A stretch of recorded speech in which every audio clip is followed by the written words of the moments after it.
What is going on, my math nerds out there? Or maybe aspiring math nerds. All are welcome on my YouTube channel. Here we go. Let's go ahead and get started. All right, so remember, a solution to any equation is a number that makes that equation true. So what number makes this equation true? This is what we learned in 8-3. What number makes x squared equals 49 true? That is, what number times itself is 49?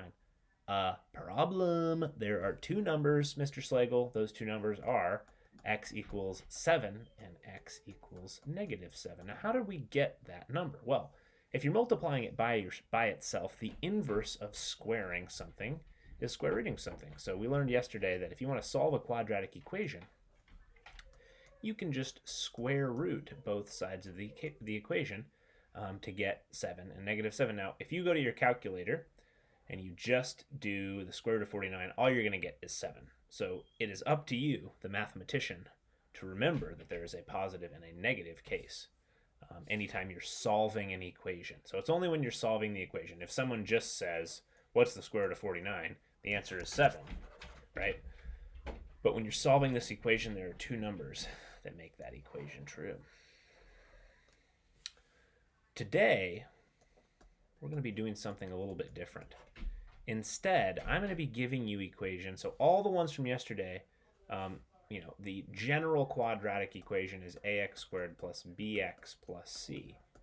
And all equals 0, right? All of the ones we saw last time had an ax and a c, but b was equal to 0. So today we are going to be doing and solving equations that where b is something else. So we have an x term present. So today we're going to be solving something like x squared plus 4x plus 3 equals 0. All right, well, I can't use a square root here. So we're going to need to learn a new trick. And we're going to jump right into it. So we're going to kind of start from what this new trick is. It is the foundation of how we solve these kinds of equations. It doesn't work for all of them, but it is still going to reappear again and again. So we're going to do it. Okay, this rule is called the zero product property. Well, that's a pretty good name, I would say, since we have a product and we have the product equal to 0. So great name. Way to go, math folks.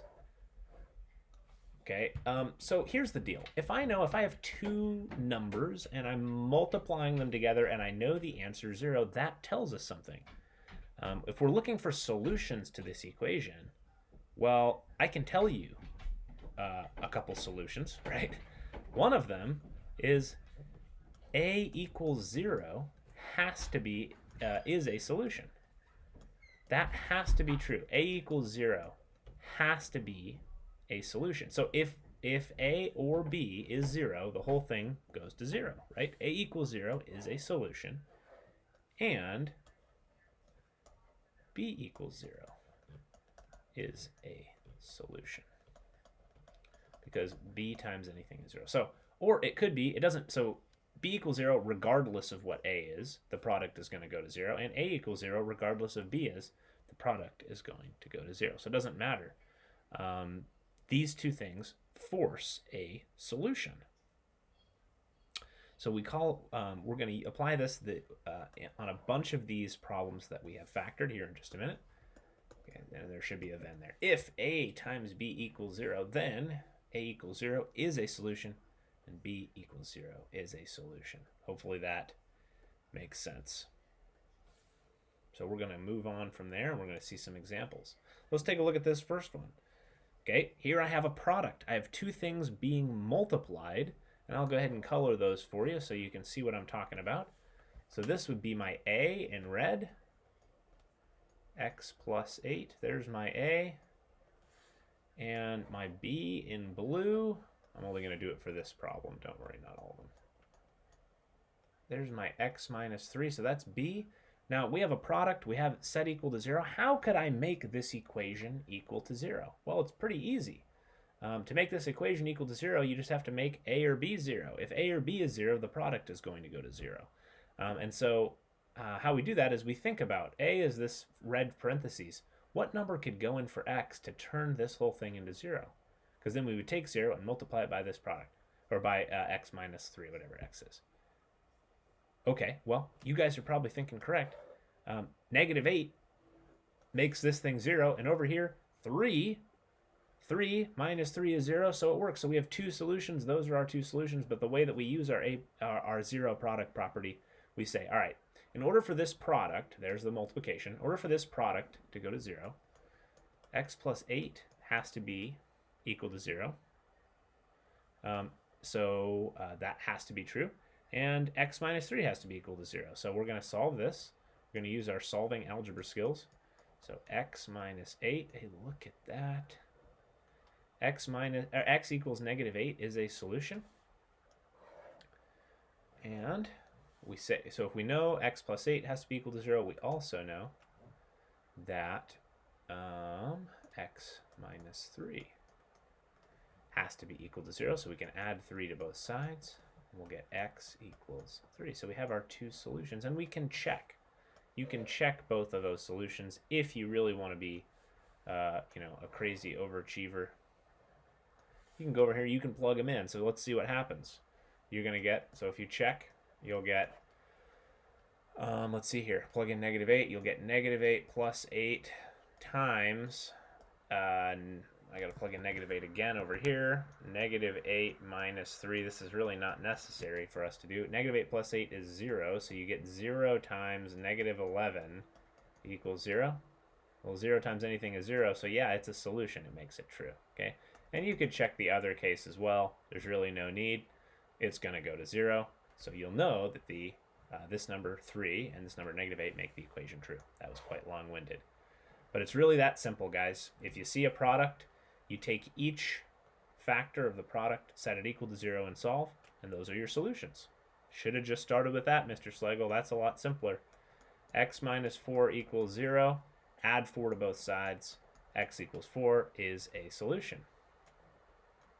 So x equals 4 will make the equation true.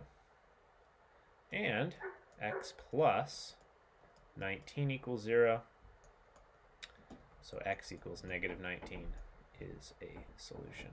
It is that easy, folks. I'm telling you. Okay, this one's maybe a little harder here. Not too bad, though.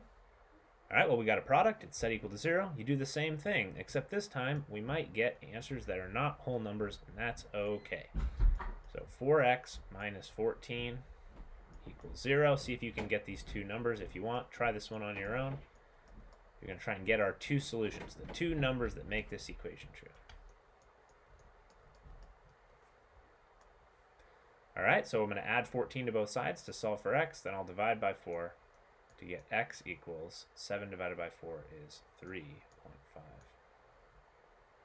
Dividing by 4 on both sides. And then here, negative 2x plus 3 equals 0. We're going to subtract 3 from both sides. We'll get negative 2x equals negative 3. Divide both sides by negative 2 to get x equals 1.5. Hey, there it is in all of its glory. That's amazing. Pause. All right, so I have taken the liberty of plugging the last one we did in blue, 4x minus 14 times negative 2x plus 3. Now, if I were to multiply that out, it'd be a quadratic, right? I've plugged that in, y equals that, and it's a quadratic. Look at that. And we can see where it crosses the x-axis. Hey, look at that. It crosses at, go figure, 1.5 and 3.5. Those are our two solutions, our roots, or our zeros, as we call them. Okay, and if I did the same for the other two, you would get a similar result. You'd get quadratics crossing the x-axis at those locations. Okay, but what if I didn't give you these problems nice and packaged and written as a product? Mr. Slagle, this is not written as a product of two linear binomials. So how am I supposed to use the 0 product property? Well, Timmy and Susie, you follow my 3-step plan to get the solution. Slagle's 3-step plan, you heard it here, folks. For only 5 payments of $19.95, you can also be successful on your math assignment. So step 1, Get every term on the left-hand side. Okay, so we're going to use algebra skills to do that, which means I'm going to add 24 to both sides. We want every term on the left-hand side, and you want 0 on the right. So it should say equals 0 when we're done. So if you, this is a negative 24, so we're going to add 24 to both sides, and you'll get x squared minus 10x plus 24 is equal to 0. Step 1 done. It's that easy. 3 simple steps. Step 2. Step 2. Come on, computer. You can do it. I believe in you. Factor using the factoring tree. So there's that factoring tree that I gave you before. It's really not too bad. What you need to know is this right here has an a value of 1. And I gave you kind of 2 different methods for factoring, if you recall.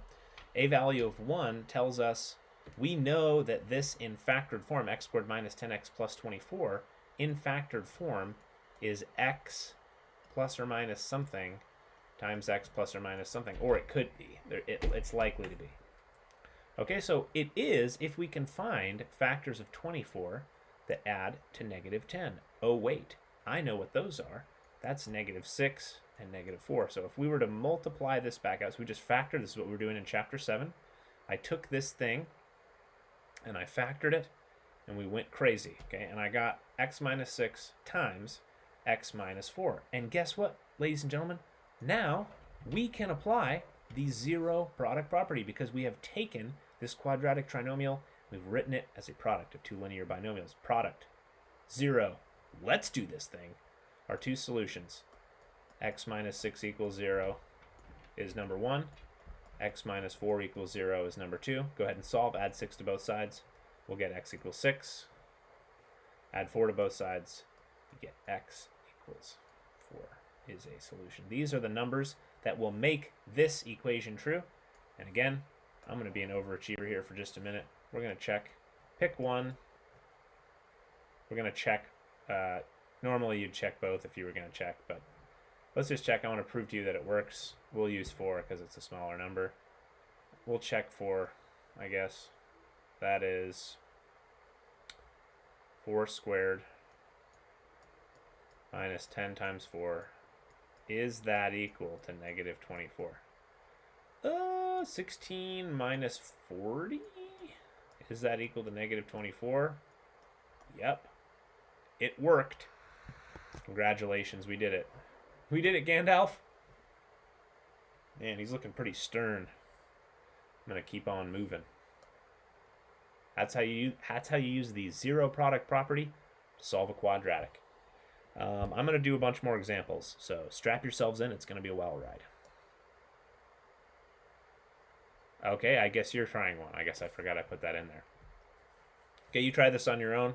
Pause the video. Give it a shot. I believe in you. Or maybe if you don't get the first step, watch the first step and then try and go from there.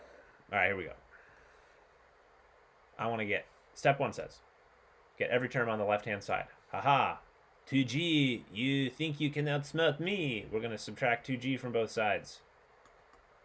Look at that. And we end up with 2g, or g squared, minus 2g. I'm putting them in standard form, so it should be in descending degree, degree 2, degree 1, degree 0, equals 2g minus 2g, 0. 0 on the right, all my terms on the left.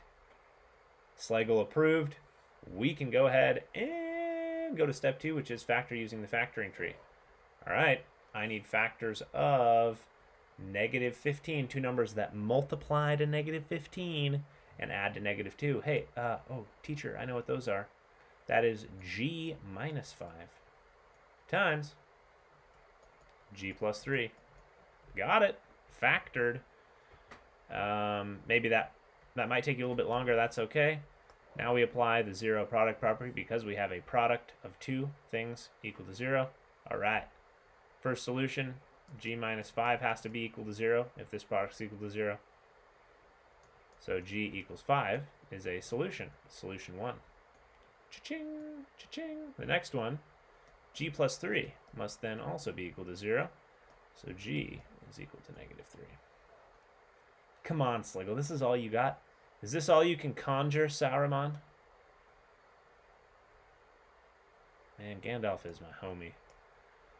Gandalf is my homie here. Alright. No, I can conjure more. I'm Slegolas, not Saruman. Enough. Just move on. Move on, Sliggle. Here we go. Get all the terms on the left-hand side. 4x squared minus 21x. What are we going to do? We're going to subtract 18 over here. So you'll get minus 18 equals 0. Did I do this in the right colors? Pause game. Try again. All right, here we go. Okay, we want to factor this. We subtracted 18. I got it in the correct colors this time. Please forgive me. Get everything on the left-hand side, 0 on the right, check. Factor using the factoring tree. What do we do here? Remember, this method that we used on the previous two examples, this method was from 7-4, and we called it the guess and check method, right? Because a was equal to 1. If the two things multiplied together, we knew that they both had to start with x to get x squared, right? Well, this one does not start with a 1, does not have an a value of 1 or a leading coefficient of 1. So we have to use the break apart method, which means we are really looking for factors of negative 72. We need two numbers that multiply to negative 72. I'm going to write it like this. We need two numbers that multiply to negative 72, and they add to minus 21. Well, golly gee. Let's write out the factors of 72. So 1 times 72, 2 times 36. Man, this is fun. 3 times 24, 4 times 18. Can we stop yet? Do any of those have a, well, see, check it out. They multiply to a negative 72, which means they have to be different signs. So we're looking for a difference of negative 21, which is going to be 3 and 24. Bingo. There are more of those, but we can stop right there. So we can go ahead, and we're going to start factoring. Hey, guess what? This process is in green. Let's do it in green. I'm going to break apart the middle term, so it's going to write this as 4x squared. The 21 is negative, which means my 24 is negative, so I'll put that first. So it'll be minus 24x plus 3x minus 18 equals 0. All right, so I broke apart the middle term. This is using the 7-5 method. Next is to take out the GCF of the first two. That'll be 4x, and what will be left over is x minus 6. Okay, next one. GCF of the second group, or rather, we know it's going to end up being x minus 6. What do we got to pull out? We're going to pull out a positive 3 times x minus 6, which is still equal to 0. Okay, and now these two terms have a common factor of x minus 6, so we can factor that out. If you need a review, please go watch the 7-5 factoring video to proceed with that kind of a problem. And now we have a product equal to 0. We can apply the 0 product property. Solution 1, x minus 6 equals 0. So x equals 6. Solution 1. Solution 2, 4x plus 3 equals 0. Subtract 3 from each side, so 4x equals negative 3. X is negative 3 over 4, or negative 0.75. Fun, fun, fun. Man, that's fun. 2 solutions. Now, by the way, if you wanted to check your answer with Desmos or some other related graphing software, you still got to do step 1. So you want to get it into standard form, and then you'll say y equals, and then plug in this thing, and then you'll be able to check your answers. Cool beans. Let's keep scrolling. So now what I'm going to do is I'm going to go over a couple fringe cases. This isn't going to take me long. I'm going to go through them fast. But I'm going to go through a couple cases that aren't maybe are similar to these, but just slightly different, to so we can get a bigger picture of this process.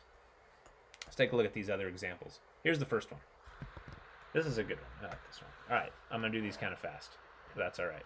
You can watch it in super slow-mo thanks to YouTube's features. Okay, I'm going to get this into standard form, which means adding 36 to both sides of the equation. 0 is on the right. I'm looking for factors of 36 that add to 12. Take a minute, pause the video, think of them if you want. That's x plus 6 and x plus 6. So we end up with this situation with this one where when we factor it using the 7-4 method, or the 7-5 method, it would work fine, we end up with the same factor. So when the same factor appears twice, you don't have to apply the zero product property to both. You can just say, look, they're the same, they're going to give us the same answer. Both of us are going to result. If I want to make one 0, I have to use the same number as the other one. Both of them give us the solution x minus 6. So in this scenario, this is, we only have one solution, and that's a possibility. So let's plug that in. So I plug in the x squared plus 12x plus 36. Y equals x squared plus 12x plus 36. Well, where is it supposed to cross? It does cross the x-axis, but it only touches the vertex is on the x-axis. So that's why there's only one solution. Cool beans. Keep moving. Keep it moving. Uh-oh. Mr. Slagle, this doesn't have 3 terms. You're not following the rules. Oh, yes, I am. I'm going to do this in the order that we saw them before. So get everything on the left. So I'm going to subtract 7x from both sides to get x squared minus 7x equals 0. Factor using your factoring tree. You'll notice that the top of the factoring tree looks for a GCF, so you should always check for a GCF first. Pull out a GCF of x here, and you'll have x times x minus 7. X times x minus 7 equals 0. Okay, great. So here is our product. Our product is x times x minus 7, so we have 2 solutions when we apply the zero product property, and one of them is 0. X equals 0 is a solution, and x minus 7 equals 0 is a solution. So x equals 7 is a solution. There's solution 1 and solution 2. I do want to make a quick comment. This will be a separate example.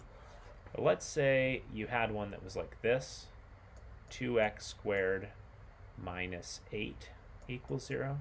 And you pull out a GCF of 2 or something. X minus 4 equals 0. Technically, that's a difference of squares, so you could factor that into x minus 2 times x plus 2. That's from 7, 6. You would not consider 2 as part of the process. 2 is not part of the zero product property because it's just a number. You only have to consider the ones that have x's because those are the ones that are gonna, we're looking for a solution to x, right? So you don't have to set 2 equal to 0. You just do x minus 2 equals 0, x plus 2 equals 0 in this situation. It's kind of a weird one.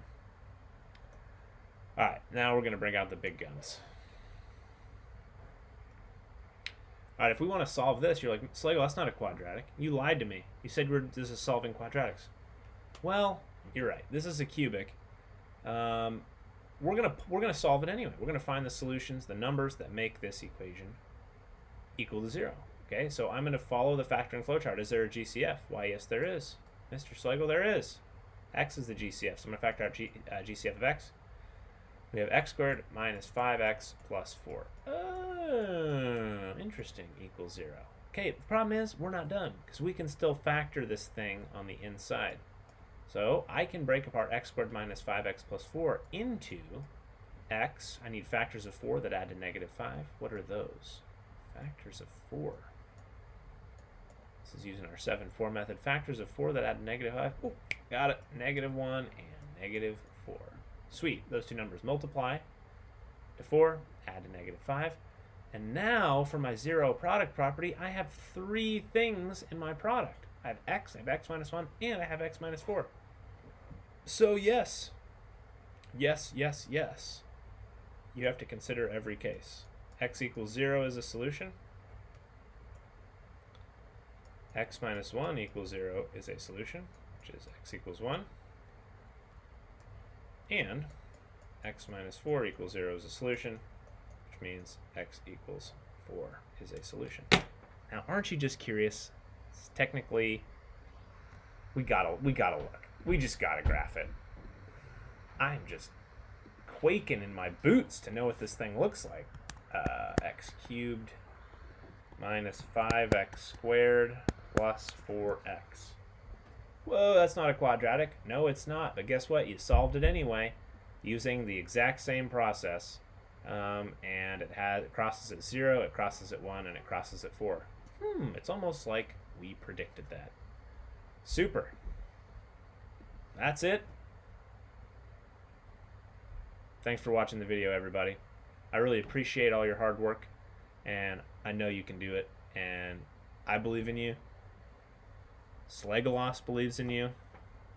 Gimli believes in you. Even Gandalf. He's kind of a pickle sometimes, but he believes in you as well. Oh, you guys probably couldn't even see this solution. Maybe you could. I think you could. Perfect. Cool. I think we're good. Nothing else is covered up. Great. All right, I'm done. It's over. Video's over. Promise I'm leaving. Have a great night. We'll see you.